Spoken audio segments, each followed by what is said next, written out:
Welcome to our turtle habitat. Be sure to click on Watch in High Quality right underneath the volume control. So let me just give you an overview of what we have here. First of all, this is an acrylic tank. It is 8 feet long and it's 3 feet wide. If I can swing around here to the side of the tank. The width actually makes it a little bit difficult to perform maintenance without a stool. To reach all the way across the width of the tank. The height of the tank is 17 inches and the water depth is about 12 inches. I use sand as a substrate, the most natural thing for the type of turtles that I have, and the catfish, all bottom feeders, musks, muds, and catfish. I have live and plastic plants. I'll show you some of the plastic plants right here. They form kind of support and structure. They're less easily damaged by the turtles than the live plants.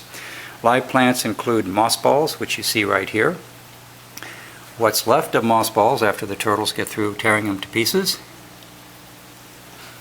We have hornwort and camboba plants back here, rather densely packed in this side of the tank.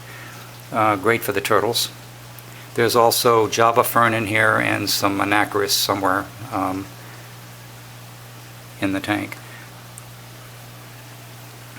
Here we have a big piece of driftwood, which the turtles sometimes crawl up and bask. Here we have some African Malpani wood, which is beautiful, beautiful wood, very dense. It sinks right to the bottom, which is perfect. The turtles will hide in it, scratch in it. They actually scratch their shells. They'll kick sand up on the top of the shell and then rub underneath the wood and scratch their shells. It's really something to watch. Just a big soft, or rather a big smooth rock. More plastic plants. More Malpani wood. Here are plastic plants sticking high up out of the water. And here you see more mossballs. And our big female mud turtle. She's the oldest turtle in the tank, and she's produced many offspring. Coming around to this side of the tank, here you can see a lot of mossball fragments that have formed kind of a bed on the bottom of the tank. That's a little corner box protecting the plumbing for the wet-dry filter. There is a return and an overflow on each back corner of the tank. A total of 1,400 gallons an hour of water being moved through the sump underneath the tank. Looking from up here, looking down on the tank, you'll notice that this tank has crossbars and a rim all the way around. This is necessary for acrylic tanks to prevent them from bowing outward from water pressure. Glass tanks don't require this. You can get around this with acrylic if you make your acrylic very, very thick, but that gets real expensive. Acrylic is very expensive. Now in the center of the tank is the basking area. That's a 10 by 16 inch acrylic tray filled with sand, about 4 inches deep. Over the basking area is a heat lamp and UVA, UVB lamp and light. It does everything. Way back in there, kind of hard to see, I'll zoom in a little bit.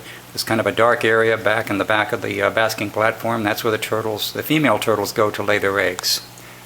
In fact, the turtle we were looking at right here, our big female mud turtle, laid 5 eggs. I'm not in macro mode right now, so I really can't get in too close. Laid 5 eggs on January 1st. They should be hatching the first week of April. I use plastic mesh as a ramp. You can see there.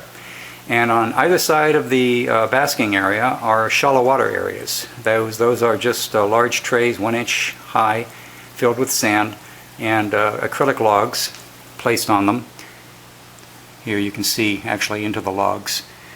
And they're sitting on a scaffolding made of PVC pipe. Very, very easy to do and use in an aquarium. I cap off the ends of the PVC pipe so water can't get in, and I fill the pipes first with sand to give them weight. They're much easier to work with if they sink. If you don't fill them with sand, you put PVC structure in the tank, it tends to float. It gets hard to manage. It'll sink with a weighted object on it, but while you're trying to place it, it's very, very difficult to work with. Over here now, on the other side of the basking platform, you'll see another piece of scaffolding with another tray. And here I think we can see a little turtle. That's a little female musk turtle in the log. She's also produced many baby turtles. Back there you see a aerator. They're great for breaking up surface scum. Sometimes I'll feed the turtles something very messy like salmon. Creates a sort of a slime on the surface of the water that spreads all over the place, and aerators are great at breaking that up. I think I've covered most of the components of this tank. I will do another video just on the filtration system, and I'll do additional videos focusing more on the turtles and some of their behaviors. So I hope that this video was of some use to you. Quickly, on the top here I should mention a couple things. I have plants along the back edge of the tank. Those are not real plants. They used to be, but they were an awful lot of work maintaining and very messy. So these plastic plants work great, mostly just for aesthetic purposes. The outside lamps are not heat lamps, they're just regular fluorescent bulbs for lighting. These two silver domes are just heat lamps only. And that concludes this short video. I hope it was of use to you if you keep turtles, and I hope to be making some more videos soon.